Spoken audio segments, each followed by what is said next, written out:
और महादेव ने जैसे ही कन्या को देखा, देखते से ही भगवान शंकर ने पूछ लिया माता पार्वती जी से।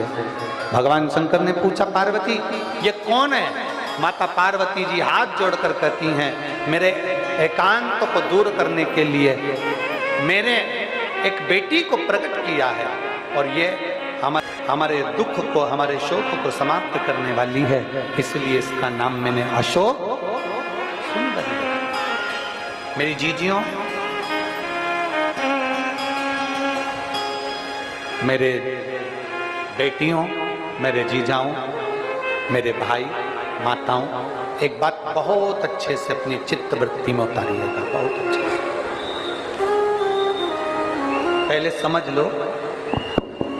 कि अशोक सुंदरी का स्थान, आप लोगों को तो मालूम है ना सबको, ये जो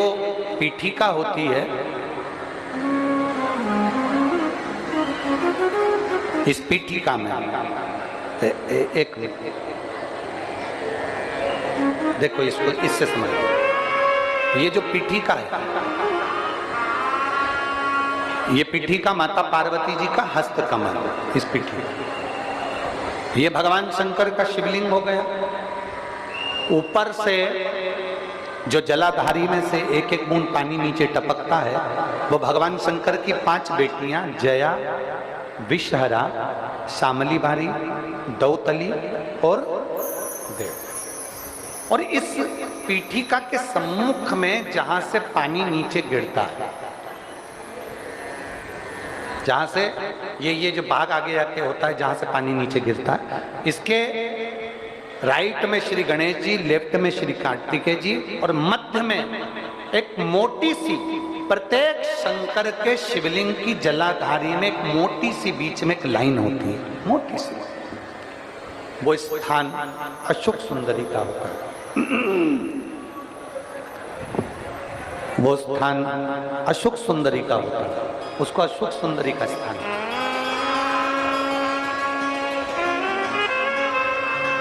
जब विशेष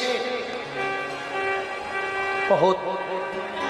आपको लग रहा है कि ये कार्य होने वाला नहीं है, और विशेष अगर कोई कार्य और बहुत समय अगर आपके निकल भी गए हो, बहुत समय आपका लग गया और वो कार्य नहीं हो रहा, 5 बेलपत्र अशोक सुंदरी वाली जगह पर जब आप चढ़ाएंगे तो ये डंडी का जो भाग है, ये डंडी का भाग जहां से पानी बहता है, जहां से जल बहता है, उस स्थान की ओर इस डंडी के भाग को रखेंगे। 5 बेलपत्र,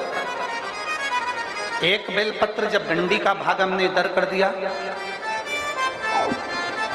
थोड़ा समझ लें अच्छे से, जैसे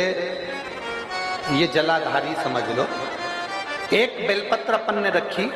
डंडी का भाग जहां से जल बह रहा है उस ओर है। दूसरी बेलपत्र हमने उठाई और दूसरी बेलपत्र की डंडी को मध्य भाग की पत्ती पर, दूसरे नंबर की पत्ती मध्य बीच वाली पत्ती उस पर, तीसरी बेलपत्र को फिर बीच वाली पत्ती पर, इस तरह से 5 बेलपत्र हमें देवाधिदेव महादेव को समर्पित करना चाहिए। 5 बेलपत्र पर अपनी 3 उंगलियां भगवान शंकर की 5 बेलपत्र पर स्पर्श और 1 लोटा जल भगवान शंकर को पंचाक्षर मंत्र नमः शिवाय, षडाक्षर मंत्र ओम नमः शिवाय या श्री शिवाय नमस्तुभ्यम कहकर जल चढ़ाने की दिशा, हमने पहले भी आप लोगों से कहा, अगर विशेष कोई कामना से हम जल चढ़ाते हैं,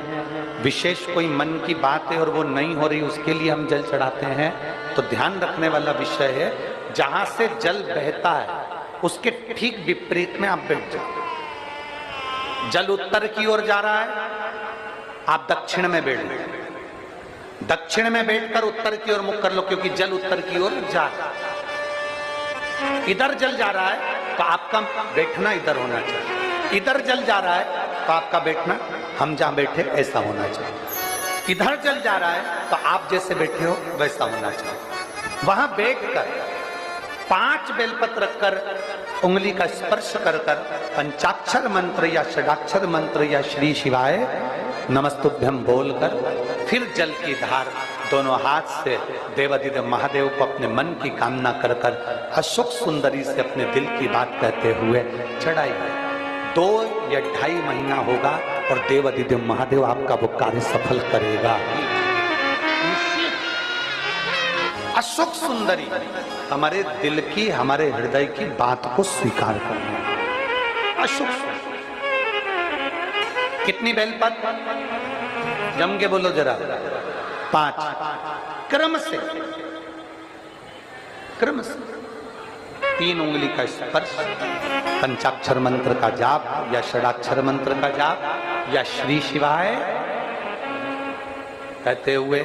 बाबा को दिशा में बैठकर जल समर्पित करते हैं कि भोला सब दुख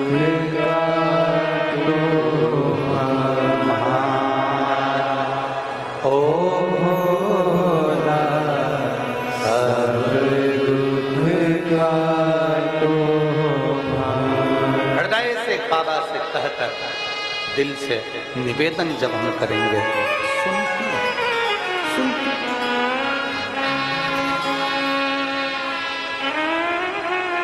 और मेरा बेटियों से निवेदन,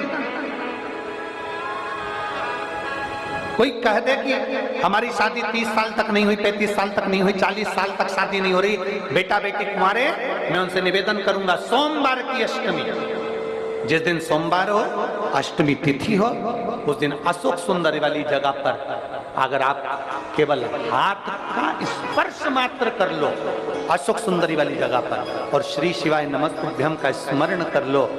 अशोक सुंदरी वाली जगह पर सोमवार की अष्टमी के दिन अगर आप शंकर भगवान के अशोक सुंदरी वाली जगह का मात्र स्पर्श कर लेते हो, ऐसा कोई व्यक्ति नहीं होता जिसका विवाह ना हो, विवाह होता ही निश्चितता है। अशोक सुंदर वाली जगह पर, अशोक सुंदरी वाली जगह का स्पर्श मात्र हमें सुख करना। एक पात्र में अगर थोड़ा सा दूध भी हमने लेकर, थोड़ा सा दूध का भाग अगर हम लेकर शिव के दरवाजे तक जा रहे हैं, शंकर की चौखट तक अगर हम पहुंच रहे हैं,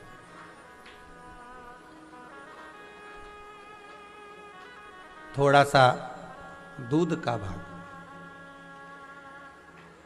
थोड़ा सा जल का भाग, थोड़ा दही का भाग, थोड़ा सा शहद, थोड़ा सा घृत, थोड़ी सी शक्कर अगर हम लेकर शंकर के दरवाजे तक जा रहे हैं, तो उसमें आप तो शिव को समर्पित कर रहे हैं, पर जो पात्र आपका वापिस आ रहा है, उस पात्र में बाबा क्या देकर भेज रहा है ये बाबा ही जानता। आपने तो केवल समर्पित कर दिया, पर देने वाला तो शिव है। जिसके यहाँ लक्ष्मी नहीं टिकती, जिसके यहाँ संपदा नहीं बढ़ती, जिसका व्यापार नहीं चलता, जिसके सर्विस नौकरी सही नहीं हो रही, उसको सोमवार के दिन अगर बेलपत्री के पेड़ के नीचे जो दिया लगाता है, उसके घर में कभी संपदा की कमी नहीं आती साहब।